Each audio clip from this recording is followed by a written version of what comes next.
The worn floorboards of the Brennan cabin groaned under Clara's bare feet as she swept the same corner for the third time that morning.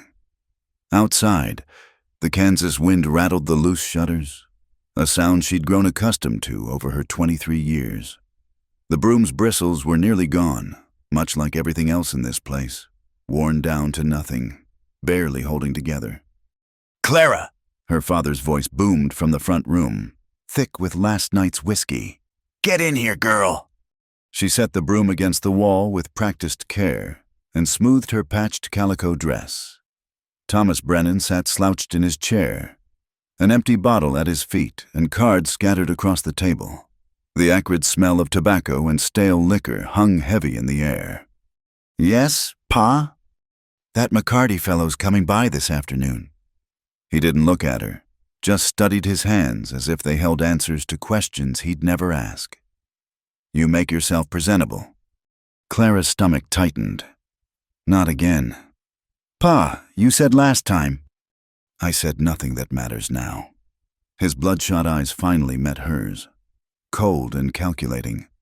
"Man's willing to take you off my hands. Maybe forgive some of what I owe him from last week's game." "But Mr. Hayworth was supposed to—" "Hayworth found himself a prettier gal in Dodge City, one whose father ain't drowning in debt." Thomas spat tobacco juice into a tin can, missing by inches. The brown stain on the floor was just one of many. "You're getting long in the tooth." "Clara, can't be picky." Clara's hands clenched in her skirts. "Mr. Hayworth had courted her for 3 months, bringing wildflowers and speaking of a small farm near the river. She'd darned his socks and mended his shirts, allowed him to kiss her cheek beneath the cottonwood tree. Then he'd vanished without a word, leaving only rumors and her father's bitter laughter. "How much do you owe Mr. McCarty?" she asked quietly.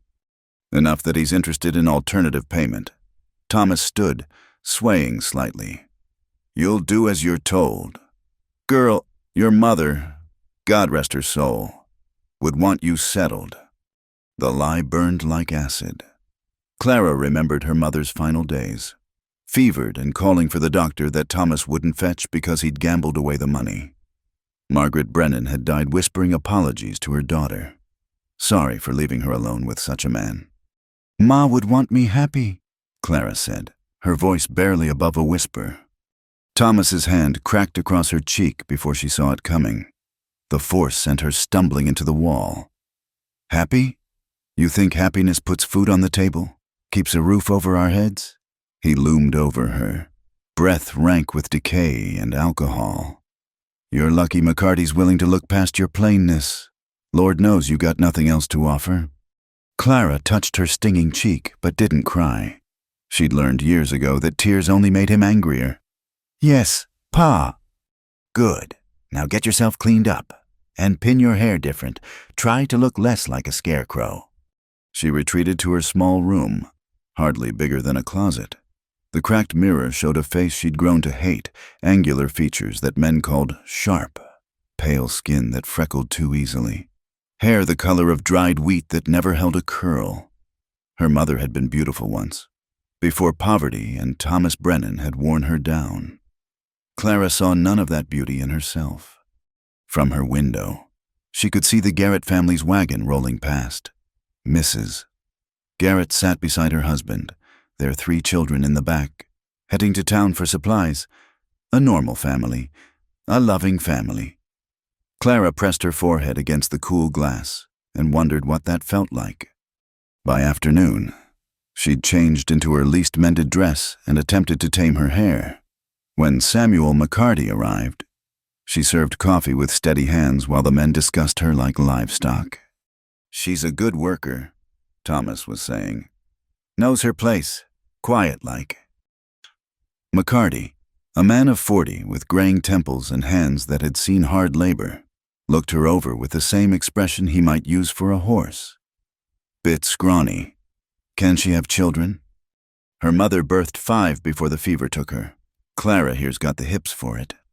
She stood against the wall, invisible yet exposed, as they negotiated her worth. McCarty owned a failing general store and needed someone to work it without wages. A wife would do nicely.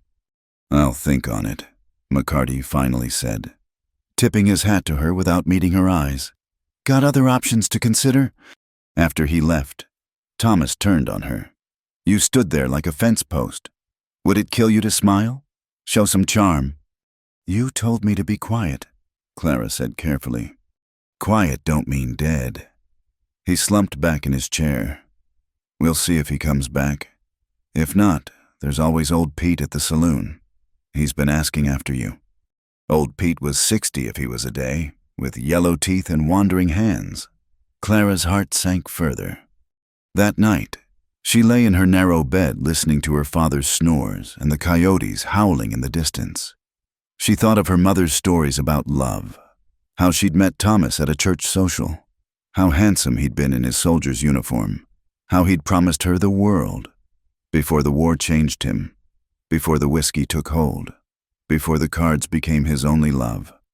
Clara had watched other girls in town get courted properly. She'd seen Benjamin Taylor carry Anna Morrison's packages and walk her home from church. She'd watched John Spencer build a whole house for Mary Patterson before proposing. Those girls had fathers who valued them, who wouldn't trade them for gambling debts. But Clara? She was currency, a burden to be passed off to whoever would take her. The next morning brought Walter Hayworth to town with his new bride, a petite blonde who laughed like bells and wore a dress that hadn't seen a single patch. Clara watched from behind the church after services, saw how he helped his wife into the wagon, how he looked at her like she held the sun itself. He'd looked at Clara once, for a fleeting moment, before he'd calculated her worth and found it wanting. Don't know why you torture yourself, Martha Coleman said, coming up beside her. Martha was the pastor's daughter, kind enough but naive about the world's cruelties. There'll be other men. Other men like McCarty or old Pete? Clara couldn't keep the bitterness from her voice. Martha flushed. I'm sure God has a plan. God's plan seems to involve me being bartered like a sack of flour. Clara turned away. Forgive me, I shouldn't speak so. But that night, McCarty returned. This time he brought a dollar store ring and a proposition. Thomas, deep in his cups and deeper in debt, accepted on her behalf. Congratulations, daughter, he slurred. You're engaged. Wedding's next month. Clara looked at McCarty's weathered face, his calculating eyes, and felt nothing. No joy, no despair, just empty. Thank you, she said, because what else was there? McCarty nodded curtly. You'll move your things to the store after the ceremony. Plenty of work needs doing. After he left, Clara stood on the porch watching the stars. Somewhere out there, perhaps, were women who married for love, women whose fathers protected them instead of selling them, women who were treasured. But not here, not her. I have never known love, she whispered to the vast Kansas sky. The wind carried her words away into nothing, just like everything else in her life. The next few weeks passed in preparation. Clara sewed her wedding dress from flour sacks, bleached white as she could manage. The women in town offered tight smiles and pitying looks. Everyone knew Thomas Brennan's debts. Everyone knew why Samuel McCarty had suddenly decided he needed a wife. You're fortunate, Mrs. Henderson told her while fitting the dress. Many girls your age are already spinsters. McCarty's a decent man, works hard, doesn't drink much. Clara nodded, letting them convince themselves this was a blessing. But at night, she dreamed of somewhere else, somewhere far from Kansas, from debts and loveless arrangements, somewhere she might be more than a burden to be bartered. The week before the wedding, she made her decision. She would go west. She'd heard talk of wagon trains heading to California, Oregon, anywhere but here. She could work, cook, clean, tend children. Anything was better than becoming Samuel McCarty's unpaid laborer, bearing children for a man who looked at her like livestock. She had no illusions about finding love. That dream had died with every man who'd passed her over for prettier, wealthier girls. But maybe she could find peace. Maybe she could find a place where being unloved didn't define her worth. Under cover of darkness, she began to prepare. Come morning, Clara Brennan would disappear into the vast American frontier, carrying nothing but her mother's Bible and the certainty that whatever lay ahead couldn't be worse than what she left behind. She was wrong about many things, but she was right about one. Her life was about to change in ways she never imagined. The wagon train stretched like a dusty serpent across the prairie. 23 wagons strong and heading west toward promises none of them could guarantee. Clara had joined them in Independence, Missouri, offering her services in exchange for passage. The wagon master, a gruff man named Josiah Mills, had looked her over with skeptical eyes before nodding toward the Patterson family's wagon. They lost their eldest girl to fever last month. Could use help with the young ones. He'd said, "You pull your weight, you can travel with us." That had been 3 weeks ago.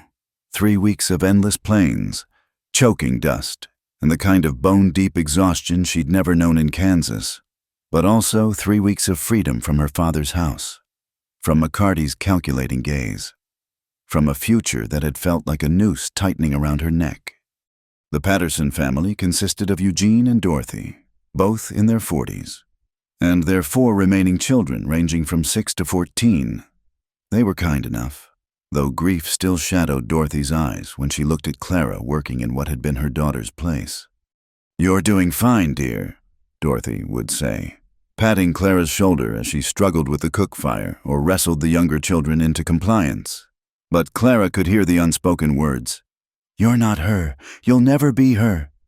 Still, it was better than what she'd left behind. Here, at least, her labor had purpose beyond settling someone else's debts. The evening routine had become familiar. Help prepare supper over the communal fires, tend to the children, mend what needed mending, then collapse onto her bedroll beneath the wagon. But this night felt different. The air hung heavy with more than prairie heat, and conversations around the fires carried an undertone of worry. Scouts saw Apache signs 2 days back. She heard Mr. Mills telling the men, "We're skirting the edge of their territory. Stay vigilant." Clara had heard stories of Indian attacks. Of course, everyone had. But out here, under the vast dome of stars, those stories felt more real than they ever had in Kansas. She pulled her thin blanket tighter and tried not to think about it. Around the largest fire, families gathered as they did most evenings. The Hendersons had brought out their fiddle, and young couples danced despite their exhaustion. Clara sat apart, darning one of Tommy Patterson's shirts by firelight. When she heard the women talking, "Marriage is such a blessing," Sarah Morrison was saying, her hand resting on her swollen belly. "James tells me every day how grateful he is that I agreed to marry him. Can you imagine? Him grateful to me?" The other married women laughed and shared their own stories, tales of courtship, of nervous proposals, of wedding nights filled with tenderness. Clara's needle stilled as she listened, a familiar ache building in her chest. "What about you, Clara?" Mary Stewart called over. "You must have had beaus back in Kansas. Pretty girl like you." The lie came easily. "I was too busy helping my father." She forced a smile. "Never had much time for courting." "Well, plenty of single men in California." Mary winked. "You'll find someone." Clara nodded and returned to her sewing, but her hands trembled. These women spoke of love like it was as natural as breathing, as sure as sunrise. They'd been chosen, cherished, wanted. Their husbands had seen them as prizes to be won, not burdens to be borne. Later, when the camp had settled into sleep, Clara lay wakeful beneath the wagon. The stars seemed impossibly bright out here, unmarred by town lights or coal smoke. She found herself whispering to them, as she'd done that last night in Kansas. "I have never known love." The words came easier now, admitted to the darkness. "No one has ever looked at me the way James looks at Sarah. No one has ever been grateful that I existed."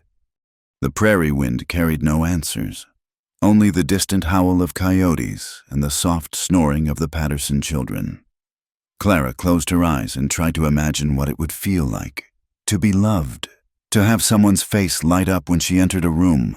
To be held like something precious instead of tolerated like something necessary. But imagination failed her. How could she envision something she'd never experienced, never seen directed at her? It would be like trying to imagine a color that didn't exist. The next morning brought trouble. One of the oxen had gone lame, and the train had to slow its pace. Tension rippled through the group as they fell further behind schedule. Every delay meant greater risk of getting caught by early winter snows in the mountains.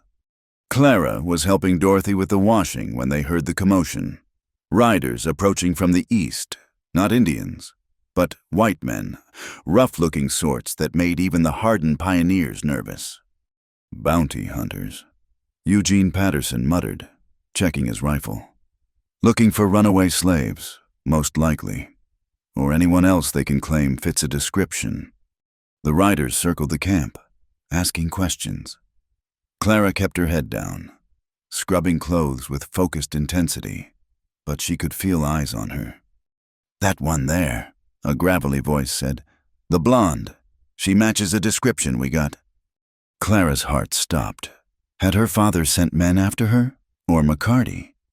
What description would that be? Josiah Mills stepped forward, several other men flanking him. "Runaway bride from Kansas. Father's offering a reward for her return. Says she stole from him before lighting out." Stole from him? Clara almost laughed, as if she'd ever had anything to steal. "Don't know nothing about any runaway brides," Mills said evenly. "All our people are accounted for." The bounty hunter dismounted, walking closer. Clara could smell the whiskey and trail dust on him. "Mind if I ask her myself?" "I do mind." Dorothy Patterson suddenly spoke up, moving to stand beside Clara. "This is my cousin's daughter. Been with us since independence." "You're mistaken." Other women gathered around, forming a protective wall. Even those who barely knew Clara closed ranks. The bounty hunter found himself facing a united front of frontier women, and something in their eyes made him step back. "Maybe so," he said finally. "But if we find out different—" "You won't," Mills said firmly. "Now move along. We've got ground to cover." After they left, Clara's hands shook so badly she could barely hold the washing. Dorothy touched her shoulder gently. "Whatever you're running from, dear, it's your business. But you're one of us now. We protect our own." Clara's eyes burned with unshed tears. It wasn't love, what these people offered, but it was something, acceptance, protection, more than she'd ever had before. That night, she helped prepare supper with renewed energy. When young Betty Patterson asked her to tell a story, Clara found herself sharing one of her mother's tales, a happy one, from before everything went wrong. The children listened with wide eyes, and even some adults drew closer. "You tell that real nice," old William Turner said afterward. "Got a gift for it." A gift. Clara tucked the words away like treasures. Maybe she didn't have beauty or wealth or a father's love, but maybe she had something. The attack came 3 days later. They'd just finished the noon meal when the scouts came racing back, shouting warnings. Apache warriors, moving fast, heading their way. The camp erupted into controlled chaos. Men grabbing weapons, women hurrying children into the wagon circles, everyone moving with practiced urgency. "Clara, get the children inside," Eugene shouted, already taking position with his rifle. She grabbed Betty and Tommy, pushing them toward the wagon. Martha and John, the older two, helped her boost the young ones up. The air filled with war cries and gunfire, dust and confusion. Clara had never been so terrified in her life, but she held the children close, whispering prayers and promises she wasn't sure she could keep. Outside, the battle raged, shots fired, arrows whistling, men shouting orders and warnings. Then she heard Dorothy scream. Without thinking, Clara peered out. Dorothy had been caught in the open, trying to reach extra ammunition. An Apache warrior bore down on her, tomahawk raised. "Stay here," Clara ordered the children, then scrambled out of the wagon. She didn't remember grabbing the cast-iron skillet, didn't remember running, only remembered the solid weight of it connecting with the warrior's skull, dropping him just feet from Dorothy. "Get back to cover!" someone yelled. Clara hauled Dorothy to her feet, half dragging her toward safety. An arrow whistled past, so close she felt the wind of it. Another warrior appeared from the dust, and Clara raised the skillet again, ready to fight. But this one didn't attack. He stared at her for a long moment. A young man, perhaps her age, with eyes that seemed to see straight through her. Then he turned and melted back into the chaos. The attack ended as suddenly as it began. The Apache retreated, leaving behind fallen on both sides. The pioneers had held, but at a cost. 3 men dead, several wounded, supplies scattered and destroyed. "You saved my life," Dorothy wept, clutching Clara's hands. "You could have stayed safe with the children, but you came for me. Anyone would have." "No." Eugene gripped her shoulder, his eyes suspiciously moist. "Not anyone. You're a brave woman, Clara, braver than you know." That night, as they buried their dead and tended their wounded, Clara found herself at the center of something new. People who'd barely noticed her before now smiled and nodded. Men tipped their hats. Women pressed her hands. She'd proven herself in fire and blood, shown courage she hadn't known she possessed. But as she lay beneath the wagon again, Clara thought of that Apache warrior who'd spared her, the one who'd looked at her with something almost like recognition.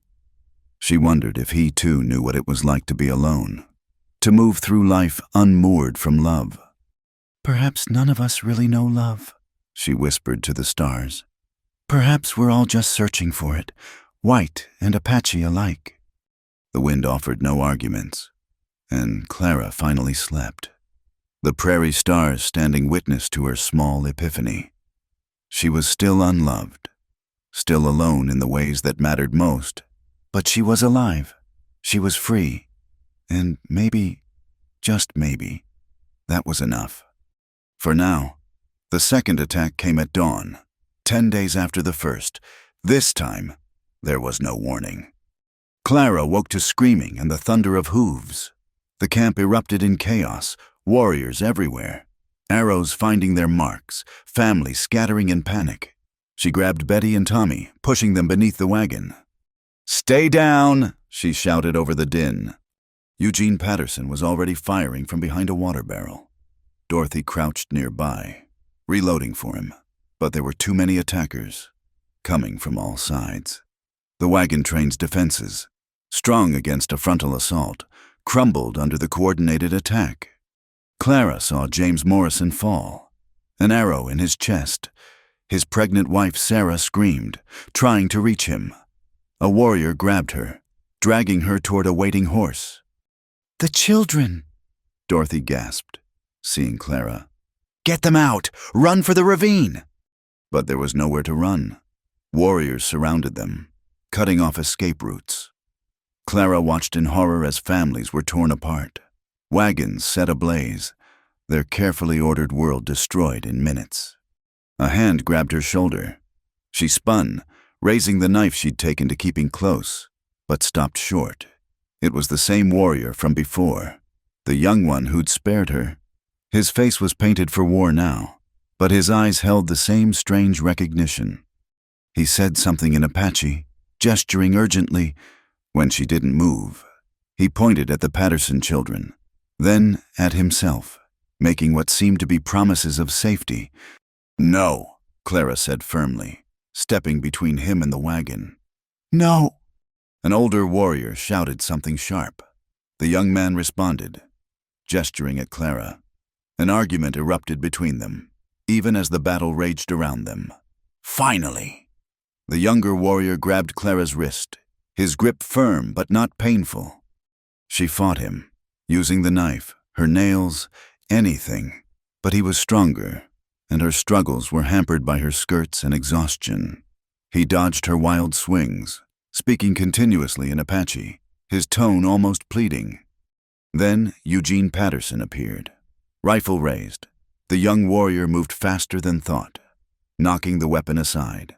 The two men grappled, rolling in the dust. Clara scrambled for the fallen rifle, but before she could reach it, she heard the sickening crack of bone. Eugene lay still, his neck at an unnatural angle. "No!" Dorothy's scream pierced the air. She ran toward her husband's body, but other warriors intercepted her. Everything after that blurred together. The children crying, Dorothy fighting like a wildcat until a blow to the head stopped her. The systematic looting of wagons, the rounding up of survivors, mostly women and children, as few men had survived the assault. Clara found herself herded with the others, hands bound, stumbling across the prairie. Behind them, smoke rose from the burning wagons. Everything they'd carried west, all their hopes and dreams, reduced to ash. She kept looking for the Patterson children, but couldn't see them in the group. Her heart hammered with fear for them, for all of them. Stories of what happened to white captives filled her mind, each more terrible than the last. They walked for hours under the burning sun. No water, no rest. Some of the women wept continuously. Others, like Clara, had retreated into shocked silence. Her feet bled through her worn shoes, but she kept moving, knowing that to fall behind meant death. As evening approached, they reached an Apache camp. Clara had expected something primitive, but the organization surprised her. Wiki-ups arranged in patterns, horses corralled efficiently, the bustle of a functioning community. The captives were separated. Clara tried to stay with the other women, but the young warrior from before, she'd heard others call him Kohana, took her arm, leading her away. She fought again, but exhaustion and thirst had stolen her strength. He brought her to a wiki-up set slightly apart from the others. An elderly woman sat outside, working on basket weaving. She looked up at their approach, her weathered face unreadable. Kohana spoke at length in Apache. The woman, clearly someone of importance, studied Clara throughout, occasionally interrupting with questions. Finally, she nodded and gestured for Clara to sit. "No," Clara said, though her legs trembled with fatigue. "I want to go back to the others." The old woman surprised her by speaking English. "You sit, you fall down anyway." Clara's knees buckled as if on cue. She sank onto the ground, past caring about dignity. The woman handed her a water gourd. Clara hesitated, then drank greedily. "I am Nalin," the woman said. "Kohana's grandmother. He says you are brave, says you fought for the woman, protected the children." "Where are they?" Clara's voice cracked. "The Patterson children?" "Safe. Other family take them." Nayland studied her with dark, knowing eyes. "Kohana says you are different. Says the spirits marked you." "I don't understand." "No, you wouldn't." Nayland returned to her weaving. "You rest now. Tomorrow, you work." Kohana had disappeared during this exchange. Now he returned, carrying a bundle. He set it before Clara, a blanket, some kind of food wrapped in cloth, and strips of soft leather. "For feet," Nayland explained, pointing at Clara's bloody shoes. Clara stared at the offerings, confusion warring with exhaustion. "Why?" Kohana said something in Apache. Nayland translated. "He says you have empty eyes, like his sister had, before she died. Says you know sadness." That doesn't explain anything. But Kohana was already walking away. Nalin shrugged. "Apache ways not your ways. Eat, sleep. Tomorrow is tomorrow." Left with no choice. Clara tended her feet with shaking hands. The food was unfamiliar, some kind of dried meat and corn mixture, but she forced herself to eat.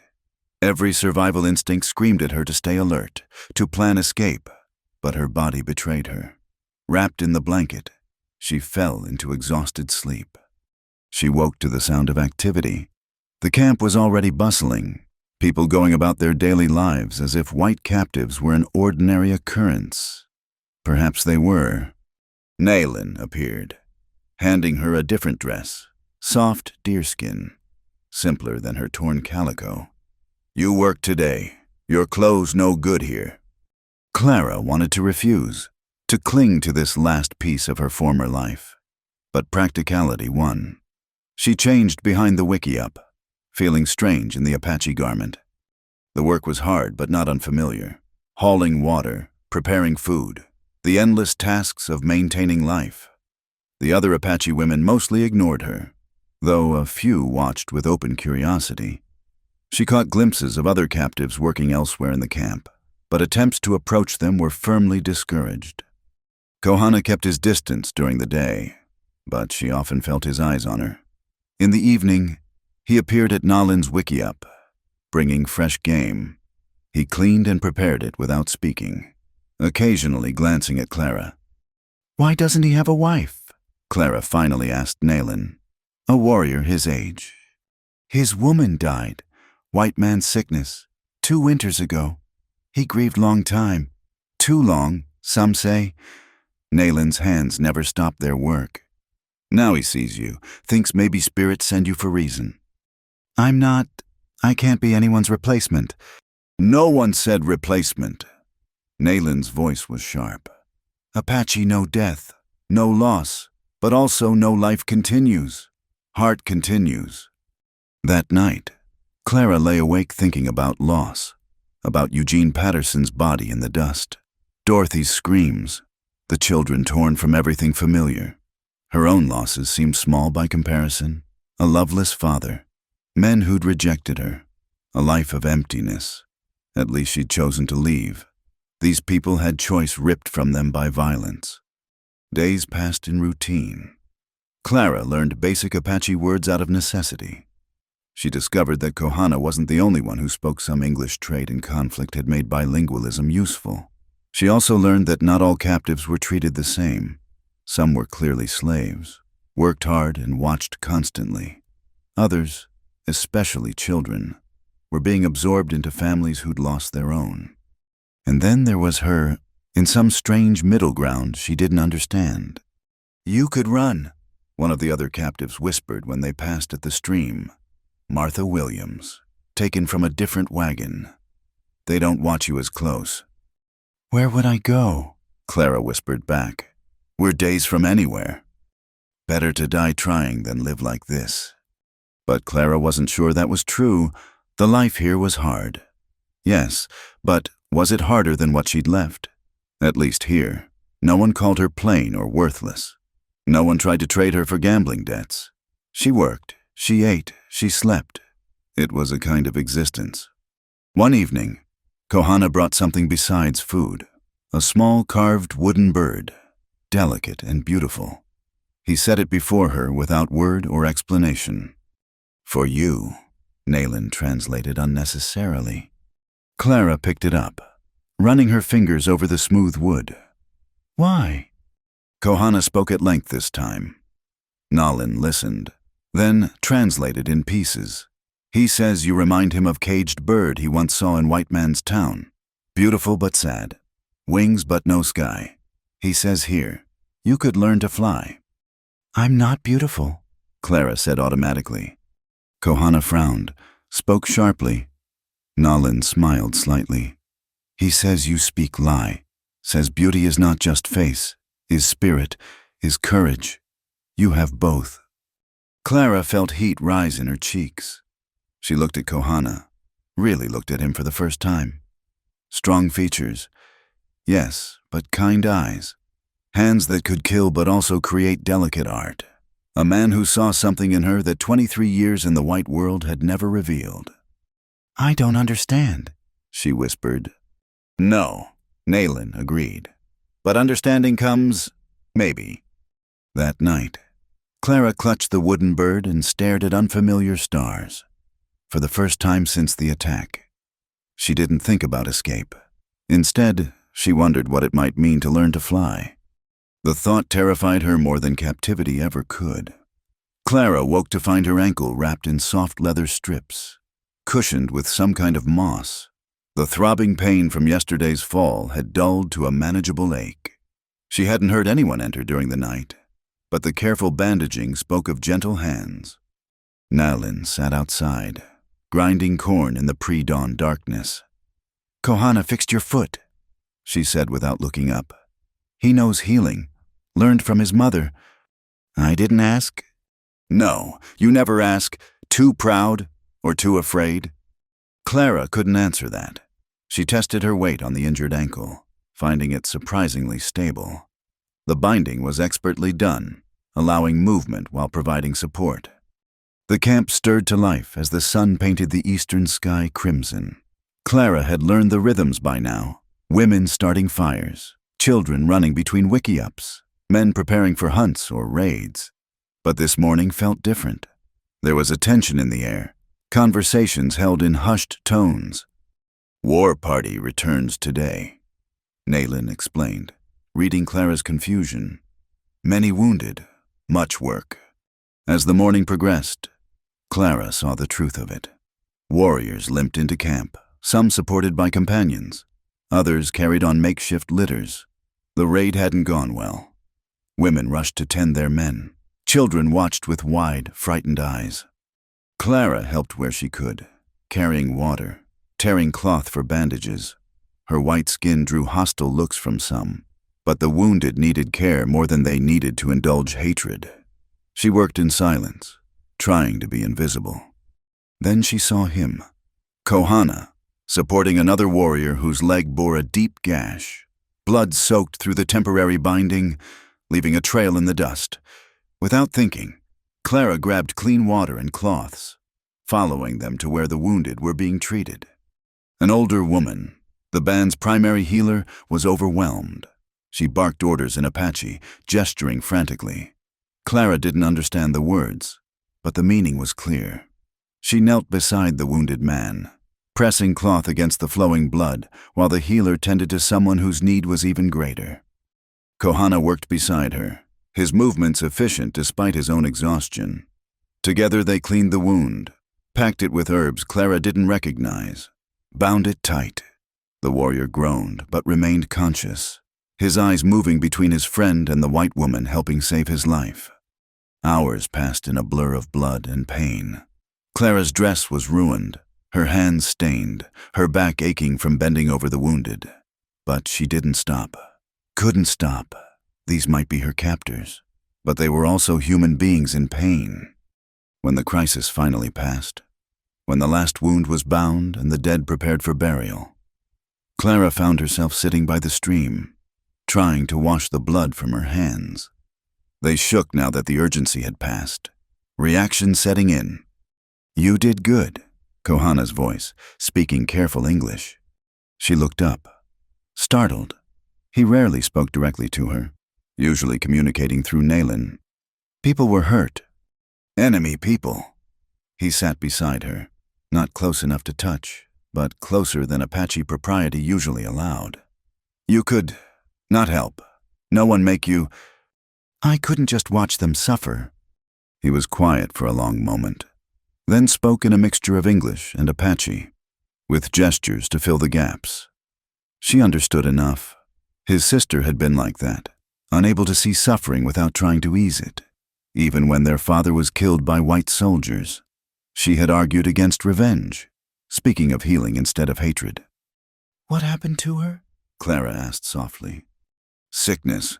White man spotted sickness." His voice roughened. "I could not save. All healing, all medicine. Not enough." Smallpox.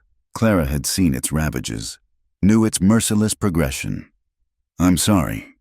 He looked at her then, really looked at her. "You have same eyes, not color, but inside, empty place where love should live." Clara's breath caught. No one had ever seen that in her before. No one had ever looked deep enough to notice. "My father never loved me," she heard herself say. "No man ever thought I was worth choosing. I was something to be used, traded, tolerated, never treasured." She didn't know why she was telling him this. Maybe because he was outside her world, unable to judge her by its standards. Maybe because he'd already seen the truth anyway. Kohana reached into a pouch at his belt, drawing out something small. A bead, she realized. Turquoise, perfectly round, strung on a leather cord. He held it out to her. "What is this?" "First gift," he said carefully. "Man gives woman, means, I see you. You are worth seeing." Clara's hands trembled as she took the bead. Such a small thing. But in her 23 years, no man had ever given her a gift that wasn't also an obligation. This came with no expectations, no debt to be paid, just acknowledgement of her worth. "I don't understand your ways," she whispered. "I teach, you learn, maybe." He stood, offering his hand to help her up. "Come, Naylin waits."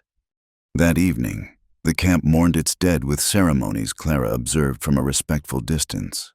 The grief was real, raw. Unlike the restrained funerals she'd known, these people howled their pain to the sky, unashamed of tears. Later, Naylin explained some of what Clara had seen, the significance of the rituals, the beliefs about the spirit world, the importance of honoring both life and death. It was so different from the Christianity Clara had been raised with. Yet something in it resonated. "Your God teaches shame," Naylin observed. "Our spirits teach acceptance, which brings peace." Clara couldn't answer. She'd never known peace, despite a lifetime of Christian teaching. Days passed. Clara's ankle healed.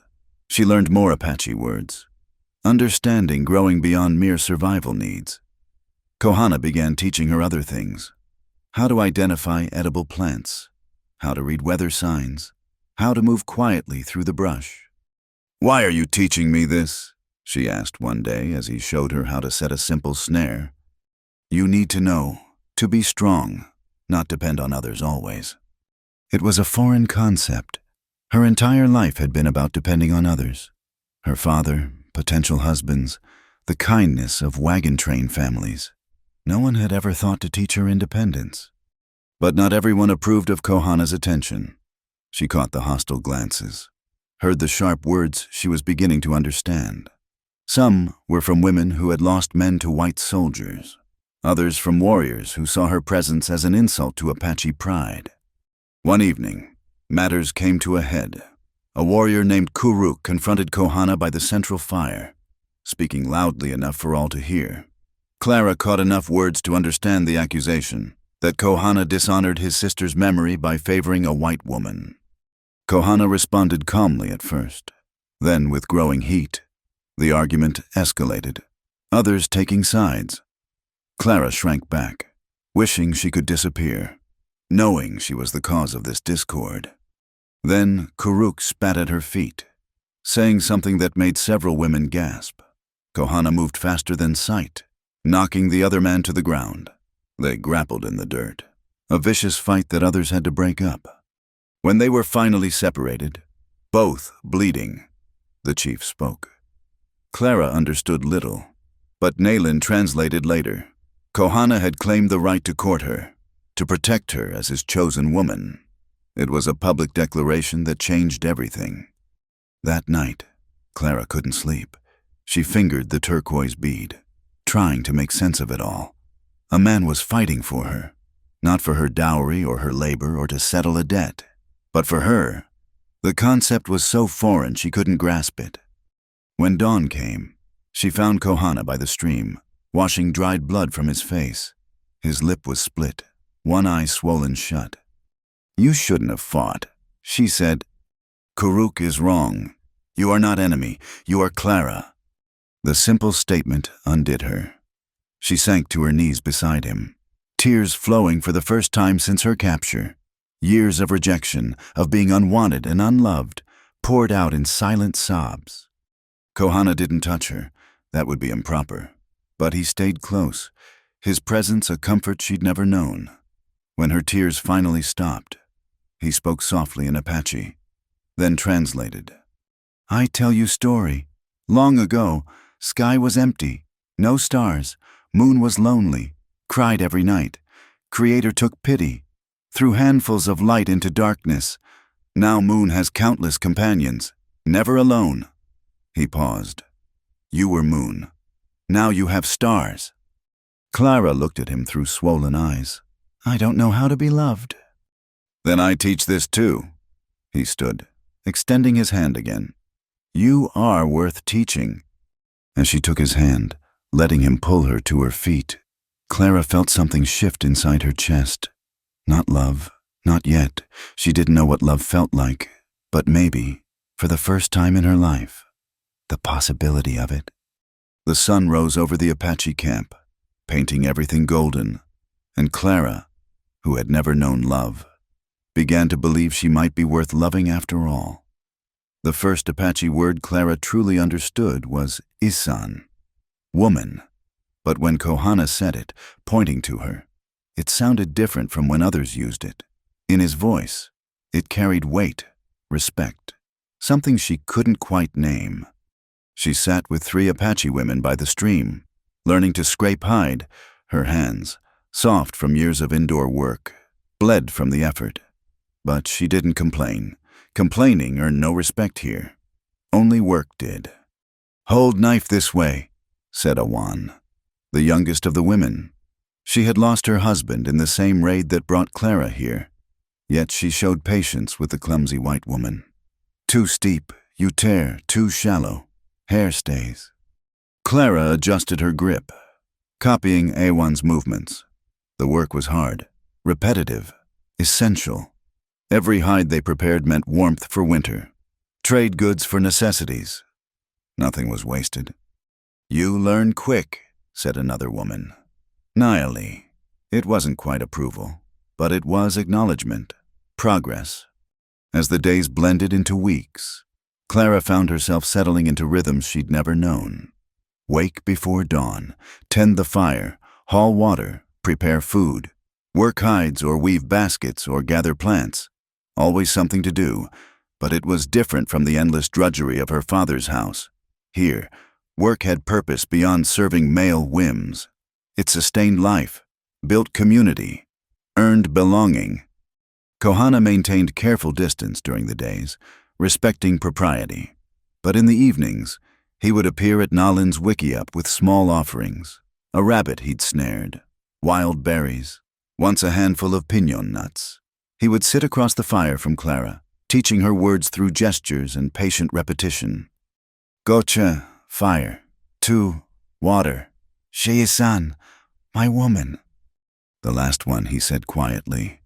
When Nalin pretended to doze, Clara's cheeks burned, but she repeated it, testing the strange sounds on her tongue. I'm not yours, she said in English. Not yet, he agreed. But maybe, if you choose. Choose, there was that word again, in her old life. Women didn't choose. They were chosen, or more often, assigned. But here, Kohana waited for her choice, as if it mattered. As if she mattered. One morning, shouts erupted from the edge of camp. Clara looked up from grinding corn to see children running, pointing excitedly at approaching riders. Not a war party. She'd learned to recognize the difference. These were scouts, returning with news. The report spread quickly through camp. White soldiers had been seen 2 days' ride to the east, more than before, building what looked like a permanent fort. The news cast a shadow over the camp. Forts meant more soldiers, more conflict, more death. That night, the men held council. Clara couldn't follow the rapid Apache, but she felt the tension. Some voices rose in anger, calling for preemptive strikes. Others counseled caution, moving camp further from white expansion. Kohana returned late, his face troubled. He sat beside Clara without speaking, staring into the dying fire. What will happen? She finally asked. Change comes, always comes. We fight, we run, we die. Still it comes. He picked up a stick, drawing patterns in the dirt. Some say we should trade you, other captives, make peace with soldier chiefs. Clara's heart lurched, just when she'd begun to feel, not safe, exactly, but stable. Will they? Chief says no. You are under protection now. My protection. He looked at her then. But others not happy. Say I put one white woman above good of people. Maybe they're right. The words tasted bitter. Maybe you should. No, his voice was firm. I choose to. Choose you. The next days were tense. Clara felt the weight of stares, heard the muttered comments. Some of the women who'd begun accepting her grew cold again. Only Awan maintained her teaching, though even she seemed troubled. It was while gathering plants with Naylan that Clara finally broke. I'm causing trouble, she said, filling her basket with the roots Nalin had shown her. Kohana is losing respect because of me. Maybe I should... Should what? Run? Where you go, foolish girl? Naylan's voice was sharp. Back to people who not want you? To soldiers who see Apache's woman and shoot first? I don't know. I've never been worth this much trouble before. Nalin stopped walking, turned to face her. You think small, think like hurt child. Kohana sees woman, strong woman who works hard, learns quick, helps others, worth fighting for. But I'm white. I'll always be white. Skin is skin. Heart is what matters. Naylan resumed walking. You know story of Kohana's mother? Clara shook her head. Mexican woman, taken in raid when young, learned our ways, married Kohana's father, became more Apache than many born to it, raised strong children, honored woman. She glanced at Clara. Skin not Apache, heart Apache, you understand? That evening, Clara watched Kohana from across the fire. He was mending a bridle, his hands patient with the leather. Everything he did was careful, deliberate. No wasted motion, no hurried fumbling. She thought of the men she'd known. Her father's clumsy, drunken pawing, McCarty's grasping hands, even poor Eugene Patterson's nervous gestures. Kohana's hands told a different story. They spoke of competence, of care, of strength used gently. Teach me something, she said suddenly. He looked up, surprised. What you want learn? I don't know. Something, Apache, something that helps. He considered, then rose and disappeared into his wiki-up. He returned with a leather pouch and several small items. An awl, sinew, beads, soft leather pieces. I teach you make this. He held up a small leather bag, decorated with simple beadwork. For medicine, for keeping special things. Every Apache needs one. They worked in companionable silence, Kohana guiding her hands when needed. The awl was sharp, the work precise. Clara's first attempts were crooked, but he didn't criticize, just showed her again. My sister made many, he said as they worked. Gave to children, to women who lost theirs, said empty hands need something to hold. What was her name? Ayana means eternal blossom. His voice softened. She would like you. Same gentle heart. Clara's throat tightened, to be compared to someone so clearly loved and mourned. I'm not gentle. I'm just empty. No, not empty. Waiting, like seed in winter ground. Looks dead, but life waits inside. He touched the small bag she was working on. See? Already you create. Empty people not create. As the evening deepened, other women noticed their work. Awan came closer, offering advice on Clara's beading technique. Soon, a small circle formed. Women working on their own projects while sharing the firelight. For the first time, Clara felt not like a captive among enemies, but like a woman among women. When the medicine bag was finished, crooked and simple compared to the others, but complete, Kohana nodded approval. First of many. You put something special inside. Clara fingered the turquoise bead at her throat. Special. She'd never owned anything special before. That night, she lay awake thinking. The fort building to the east meant danger, change, possibly death. The divide in the camp over her presence might tear the band apart. Kohana's defense of her cost him standing among his people. And yet, for the first time in her 23 years, someone thought she was worth defending, worth teaching, worth choosing. The medicine bag lay beside her, Tangible proof that she could create something valuable with her own hands. Shizan, she whispered to the darkness, practicing the unfamiliar sounds. My woman. What would it mean to be someone's woman by choice, not transaction? To belong somewhere not because she was useful or convenient, but because she was wanted? Outside, a coyote howled at the moon. The sound no longer frightened her as it once had. It was just another voice in the night, calling to its kind, looking for connection, looking for home. Clara touched the medicine bag again, then carefully placed the turquoise bead inside. Her first special thing, her first real choice. The leather was soft against her fingers, still warm from the fire and the work of her hands. Tomorrow would bring new challenges. The soldiers, the discord, the uncertain future. But tonight, she had this, a small bag she'd made herself, a bead freely given, and the novel sensation of being worth teaching. It wasn't love yet.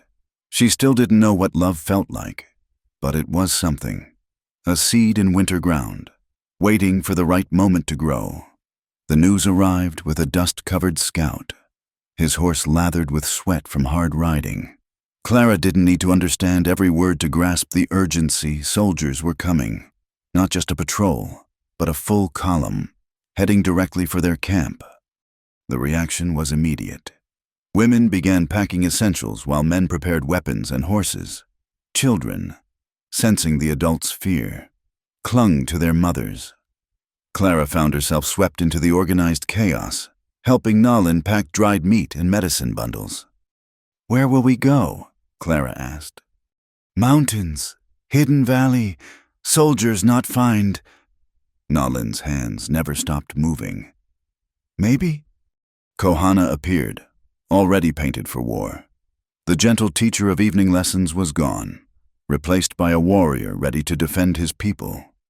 He spoke quickly to Nalin in Apache, then turned to Clara. "You ride with grandmother. Stay close. If fighting starts." "I know. Hide." Clara had learned this much about Apache warfare. Women and children were to be protected, hidden, kept from capture at all costs. But Kohana shook his head. "No. If soldiers come for you, go with them." "What?" "They not hurt white woman. You be safe." "I don't want—" Clara began, but he was already moving away, organizing the retreat. The band moved out as the sun reached its peak, a long line of horses, travois, and people on foot. Clara rode behind Nalin on a steady mare, her few possessions, including the medicine bag, tied in a bundle. Around them, the organized flight of a people too familiar with being hunted. They'd traveled for hours when the first shots rang out. The soldiers had caught up faster than expected. Warriors wheeled their horses, racing back to hold the line while the vulnerable continued fleeing. "Keep going!" someone shouted in Apache. But chaos erupted. Some horses panicked. A travois overturned, spilling precious supplies. Children screamed. And through the dust and confusion, Clara saw blue uniforms cresting a ridge. "There! White women there!" The English words carried clearly. A group of soldiers spurred toward them, specifically toward the captives. Clara realized with cold certainty they'd been tracked. Someone had reported the wagon train massacre, the taking of white women. This wasn't random patrol, it was a rescue mission. Kohana appeared from nowhere, his horse sliding between Clara and the approaching soldiers. He had his bow drawn but hadn't fired. Other warriors flanked him, creating a barrier. "Stand down!" A soldier, a lieutenant by his insignia, shouted. "We're here for the white captives. Release them and we'll withdraw." Clara understood the Apache response without translation. Defiant refusal. These weren't just captives anymore. Some, like the Patterson children, had been adopted into families. Others had integrated in different ways. And her, what was she? "Ma'am," the lieutenant called past the warriors. "Miss, we're here to rescue you. Come with us and you'll be safe." Safe? The word echoed strangely. Safe from what? From people who'd taught her skills? From Kohana, who saw worth in her? To return to what? A world that had never wanted her? But before she could respond, Kuruk, the warrior who'd challenged Kohana before, made a decisive move. He grabbed Clara's horse's bridle, yanking her away from Nalin. His words were harsh, angry. She caught enough to understand. He was tired of risking Apache lives for white women. "Take her," he shouted in broken English to the soldiers. "Take all. We not die for them." The betrayal split the Apache ranks. Some agreed with Kuruk. Others moved to stop him. In the confusion, soldiers pressed forward.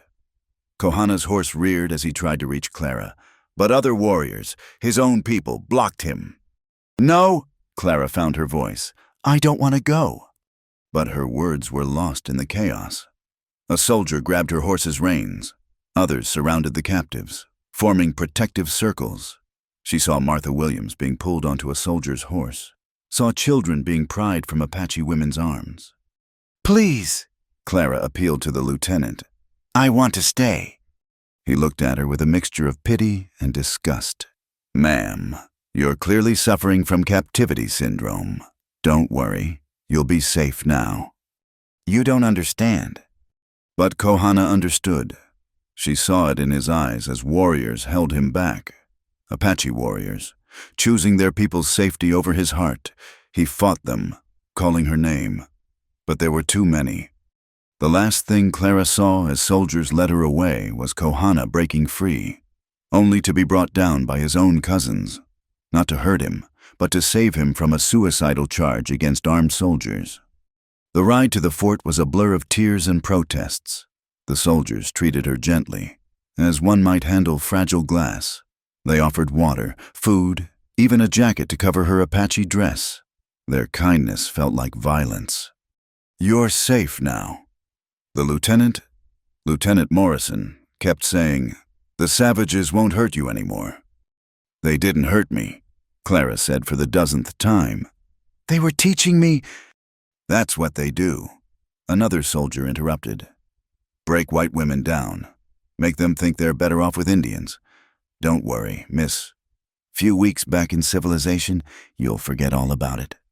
Fort Defiance was smaller than Clara expected, but bristling with military efficiency. The rescued women were housed in the infirmary, treated by an army doctor who tisked over their condition. Clara's sun-darkened skin, work-roughened hands, and Apache clothing were noted with professional disapproval. Classic signs of harsh captivity, he told Lieutenant Morrison. But physically healthy, no signs of extreme mistreatment. Clara wanted to scream. The only mistreatment she felt was happening now, as they took her Apache dress and gave her a coarse cotton shift, as they questioned her about her ordeal and refused to hear her true answers. Martha Williams, in the next bed, had no such conflicts. "Thank God," she wept. "Thank God you found us. It was horrible, horrible." But Clara noticed how Martha clutched a small Apache doll, noticed the careful beadwork on the moccasins she'd tried to hide. Not everyone was honest about their experiences. Days passed in frustrating sameness. The fort commander, Colonel Bright, interviewed each woman about their captivity. Clara told the truth about Kohana's kindness, about learning Apache ways, about wanting to return. His response was patronizing dismissal. "You've been through trauma. Miss Brennan, it's natural to develop feelings for your captors. It's how the mind protects itself. Give it time." "How much time?" Clara demanded. "When will you believe that I knew my own mind?" "When you're thinking clearly again, which you obviously aren't. If you prefer savage life to Christian civilization." The word savage made her flinch every time. Savage like Nalin, who'd taught her medicine plants. Savage like Awan, who'd shared her grief. Savage like Kohana, who'd shown her she had worth. News filtered into the fort. The Apache band had scattered after the soldier attack. Some had been killed in the fighting. Clara pressed for names but got none. Others had fled deeper into the mountains. Kohana's fate remained unknown. "It's better this way," the fort's chaplain told her. You can return to your family now. Start fresh. Find a proper Christian husband." "I have no family," Clara said flatly, "and no Christian man ever wanted me." But the machinery of rescue ground on regardless. Arrangements were made to send the women east to Albuquerque, where charitable organizations would help them readjust. Clara felt like she was being erased, her time with the Apache dismissed as an unfortunate interlude. The night before their departure, she stood at the fort's walls, looking toward the mountains. Somewhere out there, if he lived, Kohana might be looking back. Did he think she'd chosen to leave? Did he understand she'd been taken as surely as she'd been taken from the wagon train? "I'm sorry," she whispered to the darkness. "Shitsoy. My son, no, that wasn't right. Shihastin. My husband, but they'd never had that ceremony." What was the word for a man who'd shown her she was worth loving, even if she'd never had the chance to love him back? Lieutenant Morrison found her there. "Miss Brennan, you should be resting. Long journey tomorrow." "I don't want to go," he sighed. "I know it seems that way now, but trust me, in a few months, you'll be grateful we found you. You'll have your life back." "What life?" Clara turned to face him. "You know nothing about my life, about what I left behind, about what I found with them. I know you're a white woman who belongs with her own kind." "My own kind sold me for gambling debts." The words came out harsh, bitter. "My own kind told me I was worthless. The only kindness I've ever known came from people you call savages." Morrison shifted uncomfortably. "I'm sorry you've had bad experiences, but that doesn't mean—" "Just leave me alone." Clara turned back to the mountains. "You've already taken everything else." He left, and Clara stayed at the wall until full darkness fell. In her pocket, hidden from the soldiers' searches, she still had the medicine bag she'd made. Inside, the turquoise bead rested against the leather, her only proof that once, briefly, someone had seen her as precious. Tomorrow she would be forced back into a world that had no place for her. But tonight she could remember. A warrior's gentle hands teaching her to bead, an old woman's patient instruction. The Apache word for worthy applied to her for the first time in her life. "I have known love," she whispered, revising her old lament. "Just once, just briefly, but I have known it." The stars offered no comfort, but she didn't need them to. The knowledge was enough, that somewhere in the vast frontier, a man had fought to keep her, had seen her truly, had offered her a different life. Even if she never found it again, she would always have that. They could take her from the Apache, but they couldn't take the Apache from her heart. The attack came under a blood moon, 3 months after Clara's forced return to Fort Defiance. She'd been moved to quarters with other rescued women, awaiting transport east that kept being delayed by Apache raids on supply routes. The irony wasn't lost on her. The very people she longed to return to were keeping her here. She woke to gunfire and war cries, the fort's bells clanging alarm. Through her small window, she saw figures scaling walls, overwhelming sentries. Not a raid for horses or supplies. This was something bigger. "Get to the chapel," Mrs. Hartley, the matron assigned to watch the women, herded them toward supposed safety. But Clara held back, her heart pounding with impossible hope. The attack was coordinated, hitting multiple points simultaneously. Warriors poured through breached defenses while others kept soldiers pinned with arrow fire. In the chaos, Clara noticed something. They weren't killing indiscriminately. This was a mission with purpose. Then she saw him, Kohana, fighting his way through the courtyard, searching. Their eyes met across the melee, and the world stopped. "Clara!" His voice cut through everything. She ran, not away from danger, but toward it, toward him. A soldier tried to grab her, pull her to safety, but she twisted free. An arrow whistled past her head. She didn't care. Kohana met her halfway, catching her as her legs nearly gave out. "You came," she gasped. "You came for me." "Always come," he said fiercely. You are mine. I am yours. But their reunion was cut short. Soldiers were regrouping, forming defensive lines. Other warriors called urgently in Apache. They had to go. Now. Can you ride? Kohana asked. Yes. He whistled sharply. A horse appeared. Her horse, the mare she'd ridden with Nalin. Someone had kept it for her. The simple thoughtfulness of it made her eyes burn. Stop her! Lieutenant Morrison's voice rang out. She's being taken again. No! Clara shouted back, already mounting. I'm choosing! Kohana swung up behind her, his arms secure around her waist. Around them, warriors provided cover as they raced for the broken gate. Gunfire erupted. Deadly close. She felt Kohana jerk, heard his sharp intake of breath. Are you... Ride, he commanded. They burst through the fort's perimeter into the desert night. Other riders flanked them. She recognized some faces in the moonlight. Awan was there, fierce determination on her face. They'd come for other captives too, she realized. Not conquest, but rescue. Miles fell behind them before they slowed. Only then did Clara feel the wetness soaking through her back. Blood. Kohana's blood. You're hurt. Not bad, he said, but his voice was strained. They stopped at a predetermined gathering point, a box canyon with water and cover. Nalin was there with medicine supplies, as if she'd known they'd be needed. Her weathered face cracked into the first smile Clara had ever seen from her. Stubborn girl. Took you long enough to come home. Home. The word broke something inside Clara.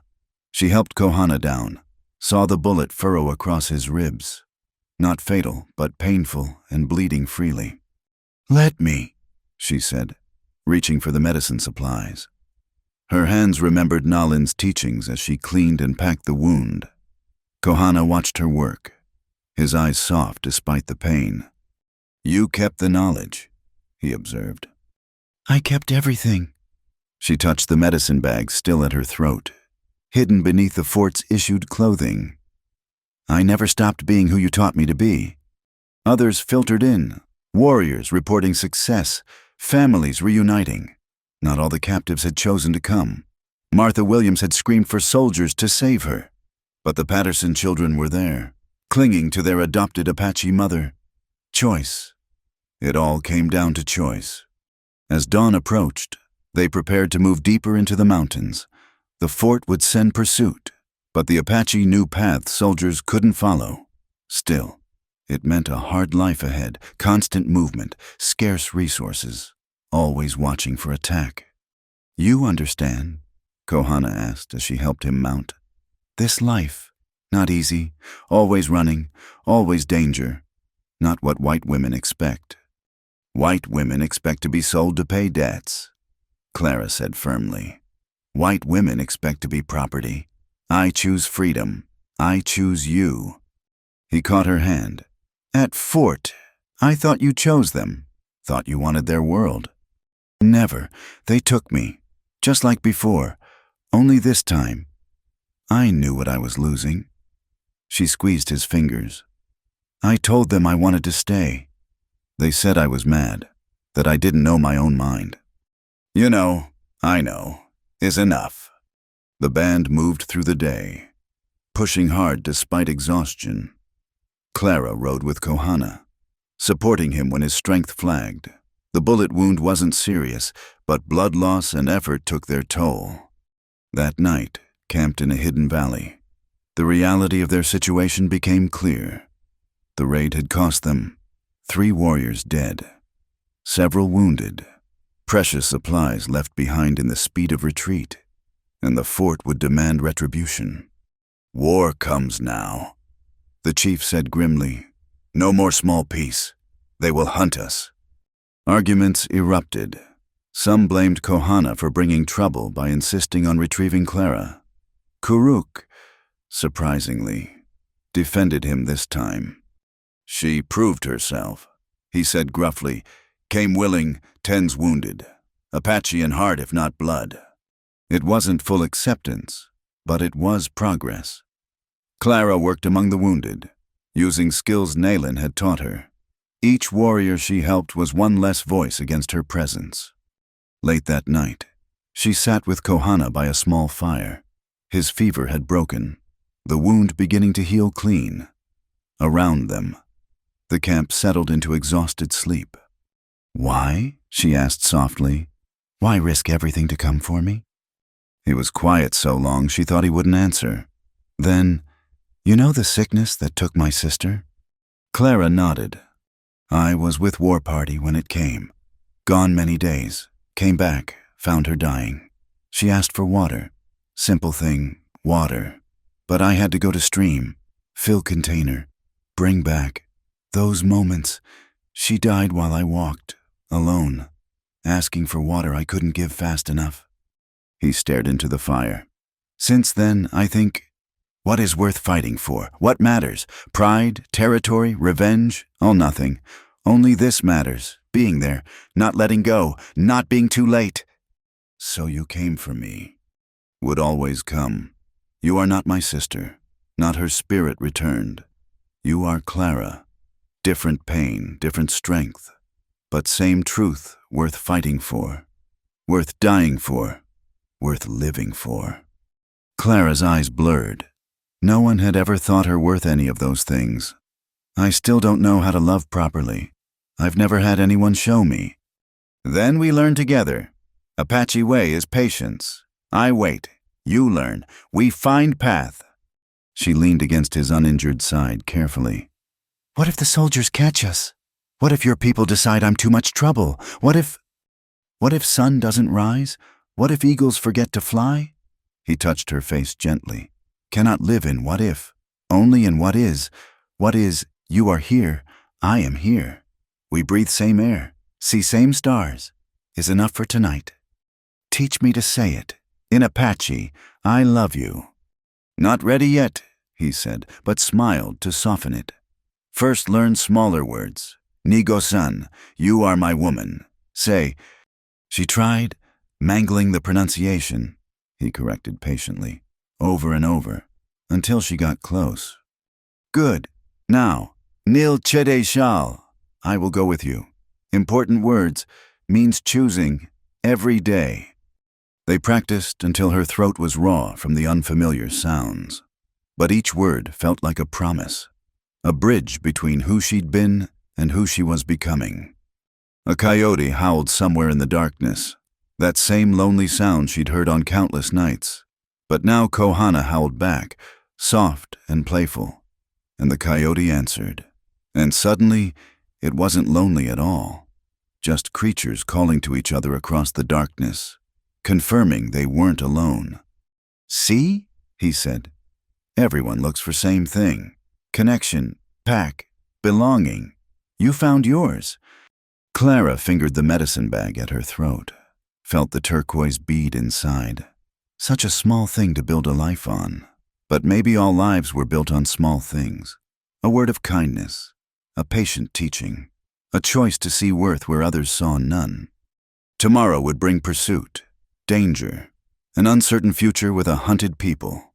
But tonight, she sat under familiar stars with a man who'd bled for her freedom, learning words of love in a language that had no word for worthless. "Nigo-san," she whispered again, getting it right this time. "Ah," he confirmed. "Yes, always yes." The fire burned low, but neither moved to build it up. Sometimes darkness was better for truth-telling. Sometimes love needed shadow to grow strong before it faced the light. And in that shadow, Clara, who had never known love, began to understand its shape, not in grand gestures or pretty words, but in patience, in teaching, in the simple act of coming back for someone when the whole world said to let them go. It was enough, more than enough. It was everything. The seasons turned, and with them, Clara's understanding of what home meant. 6 moons had passed since Kohana brought her back from the fort. 6 moons of running, hiding, surviving, but also 6 moons of belonging in ways she'd never imagined possible. The band had settled temporarily in a hidden canyon, far from soldier patrols. Clara knelt by the stream, washing clothes alongside Awan and Nayeli. Her hands, once soft and pale, were now brown and capable. The Apache words came naturally now, flowing between the women like water over stones. "Soldiers were seen 3 days south," Awan said quietly. "Scouts say they search for us still." "They always search," Nayeli replied. "But mountains keep secrets better than white men track them." Clara wrung out a child's shirt, remembering how foreign this work had seemed once. Now it was simply life, the rhythm of survival that bound them all together. She'd proven herself through season after season, no longer the rescued captive, but a functioning member of the band. "Clara!" a child's voice called. Little Shash, whose name meant bear, ran toward her with something clutched in his hand. "Look what I found." It was an arrowhead, perfectly formed. Clara examined it with proper appreciation. "Very good. You have sharp eyes."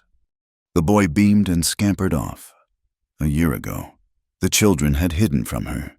Now she was simply another aunt, another teacher, another protector in their small world. "He likes you," Awan observed. "All children do. You will make good mother." The words sent an unexpected flutter through Clara's stomach. Mother. It was something she'd never dared imagine for herself. Not in her old life where she was unwanted goods. Not here where each day was uncertain.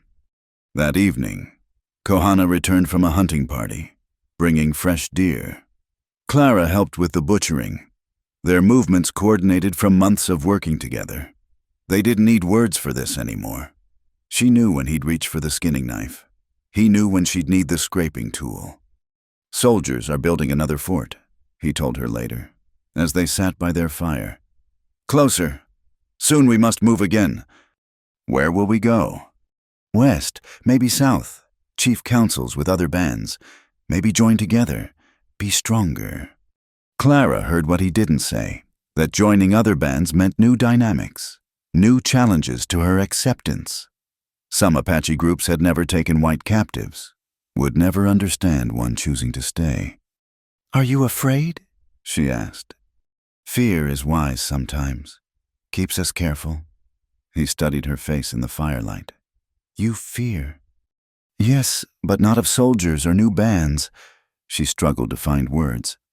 "I fear losing this, losing you. Waking up to find it was all a dream." "Not dream." He took her hand, traced the calluses that proved her work, her belonging. "See? Real. You are real. We are real." That night, the chief called council. Clara sat with the women, but her status had shifted. She understood the discussions now, could follow the debate. The news was grim. Soldiers pressed from the east. Mexican forces threatened from the south. Other tribes, displaced by white expansion, competed for the same scarce resources. "We cannot fight all enemies," the chief said. "Must choose battles, choose survival." Some advocated for negotiation with the Americans. Others pushed for alliance with bands still actively fighting. Kohana spoke for moving deeper into the mountains, finding places too harsh for soldiers to follow. Then Kuruk stood. Clara tensed. He'd accepted her presence but rarely supported it. "There is another way," he said. "Some whites speak for us, say soldiers wrong to chase, wrong to kill, maybe." He looked directly at Clara. Maybe one who lived both worlds could speak, could tell truth they might hear. The council erupted. Send Clara as an envoy. Trust their words to a white woman. But as Clara listened, she heard something beyond the skepticism, desperate hope. They were exhausted, worn down by constant flight. If there was even a chance. "I'll go," she heard herself say. "If the council wishes. If Kohana agrees." The debate raged long into the night. Finally, dawn brought decision. Clara would go, accompanied by Kohana and 2 other warriors, to the nearest town. They would attempt to reach sympathetic ears, to argue for the band's right to exist in peace. The town of Willow Springs lay 2 days' ride through hostile territory. Clara dressed carefully for the journey, her Apache clothing covered by a traded white woman's cloak, her sun-darkened skin hidden beneath a bonnet. She looked like what she was, someone caught between worlds. They camped the first night in a grove of cottonwoods. Kohana was quiet, tension radiating from him. This went against every instinct, walking into the enemy's stronghold, trusting to words when only strength had ever protected them. "You don't have to come," Clara said. "I could go alone." "No." His response was immediate. "Where you go, I go, always. Even into a town full of people who want you dead. Especially there." He touched her face. "You think I let you face wolves alone?" The next day brought them to Willow Springs' outskirts. The plan was simple. Clara would enter first, find the territorial judge known to have some sympathy for Indian rights. The warriors would wait, hidden, ready to flee if things went wrong. But plans rarely survive first contact with reality. Clara had barely entered the main street when she heard her name called. Not her Apache name, but her white name, spoken in shocked recognition. "Clara Brennan, by God, it is you." She turned to find Samuel McCarty, the man her father had tried to sell her to. He looked prosperous now, his store apparently thriving. His eyes took in her appearance, the Apache beadwork visible at her throat, her weathered hands, the way she stood ready to run. "We thought you were dead," he said, approaching. "Your father drank himself into the grave last winter, crying about losing you to savages." Her father was dead. Clara waited for some feeling about this news, found only emptiness, that life was too far away now. "I need to speak with Judge Harrison," she said. "It's urgent." "Judge Harrison? What could you—" "Clara, what's happened to you? You look like you've gone native." She lifted her chin. And I need to speak for my people." McCarty's face went through several expressions: shock, disgust, a peculiar kind of anger. "Your people? Those murdering savages? Clara, you're clearly still affected by your ordeal. Come with me. We'll get you proper care." "No." She backed away. "I'm not captive anymore. I chose—" "Chose?" His voice rose. "No decent white woman chooses to live with Indians. You're sick, confused. Someone needs to take responsibility for you." He reached for her arm. Clara reacted with Apache-trained instincts, dodging his grasp and drawing the knife at her belt. McCarty stumbled back, shouting for help. "Indian lover! She's armed! Someone stop her!" People emerged from buildings. Clara saw hands reaching for weapons, heard voices calling for the sheriff. This had gone wrong so fast, so completely. She ran. Behind her, shouts escalated. "Apache spy! Stop her!" Clara fled through twisting alleys, her Apache training serving her well. But this wasn't open country. Streets led to dead ends. Faces appeared in windows. Soon they'd have her boxed in. A hand grabbed her, yanked her into shadow. Kohana, who'd never been far despite the plan. With him were the other warriors, horses ready. "Go!" one hissed. They mounted and rode, gunshots cracking behind them. Clara bent low over her horse's neck, Kohana beside her, the town falling away into dust and failed hopes. They didn't stop until full darkness, finally watering horses at a hidden spring. No one pursued. The townspeople weren't eager to chase Apache warriors into the desert, but the mission had failed utterly. "I'm sorry," Clara gasped, still breathing hard. "I ruined everything." "No," Kohana's voice was firm. "Town ruined everything. They see what they want to see, Apache or white, no between." The other warriors were less forgiving. She'd endangered them all with her naive belief that words could bridge the divide. The ride back to the band was silent, heavy with failure.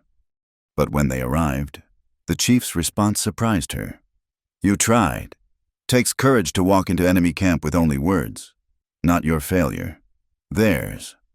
That night, as the band prepared to move again, Clara sat alone at the edge of camp. The stars that had once seemed so foreign now felt like old friends, constant in their distant light. Nayland found her there. "You grieve?" I hoped I could help. Be a bridge. But there's no bridging this, is there? They'll always see Apache as savage, always see me as traitor. Maybe, maybe not. The old woman settled beside her. But bridge is not made in one day. Takes many stones, many hands. You place stone today. Failed, yes, but stone was placed. Kohana appeared from the darkness. Something in his hands. A blanket, not just any blanket, but one woven with the pattern that marked a married woman. Clara's breath caught. "Chief says we'd leave at dawn," he said. "Travel far, find new place. Hard journey." He paused. "Harder alone." Clara understood. He was asking, in the Apache way. Not just to be his woman for now, but his wife for whatever came next. To bind herself fully to this life. This people, this man who'd shown her what love looked like. She thought of the town's reaction, of McCarty's disgust, of a world that would never accept what she'd chosen. Then she thought of Kohana bleeding to bring her home, of Nalin's patient teaching, of children who called her aunt and meant it. "Neil Chide Shal," she said carefully. "I will go with you." He wrapped the blanket around her shoulders, marking her as his wife in the eyes of the band. Such a simple gesture, but it meant everything. Acceptance, belonging, love that asked nothing but her presence. "My Clara," he said in Apache, then in English. "My wife, my choice." "My husband," she replied in both languages. "My home, my heart." The band moved at dawn, as promised. Clara rode beside Kohana, wearing her marriage blanket despite the heat. Behind them, Willow Springs would spread its story of the white woman gone savage, the traitor who chose Apache ways. Let them talk. She'd found something worth more than their approval, a love that saw her truly, a people who judged her by her actions, not her skin, a life built on choice rather than transaction. The sun rose over the desert, painting the world in shades of gold and possibility. Clara touched the medicine bag at her throat, felt the turquoise bead that started it all. Such a small thing to build a life on. Such a perfect thing. "Where do we go?" she asked Kohana as they rode. "Forward," he said simply. "Always forward, together." She smiled, adjusting her blanket, feeling the weight and warmth of belonging. Once she had cried to the stars that she had never known love. Now she rode into the unknown with a heart so full it might burst. Love looked nothing like she'd imagined in her father's cold house. It looked like patience and teaching, like fighting against impossible odds, like choosing each other even when the whole world said no. It looked like home. And as the Apache band disappeared into the vast frontier, Clara finally understood. She hadn't lost herself in choosing this life. She'd found herself, found the woman who'd always existed beneath the rejection and emptiness, waiting for someone to see her worth. Kohana had given her all his love, as promised. But more than that, he'd taught her she was worthy of it. The desert swallowed them, keeping their secrets, protecting their choice, and Clara rode on. No longer the woman who had never known love, but the woman who'd chosen it above all else.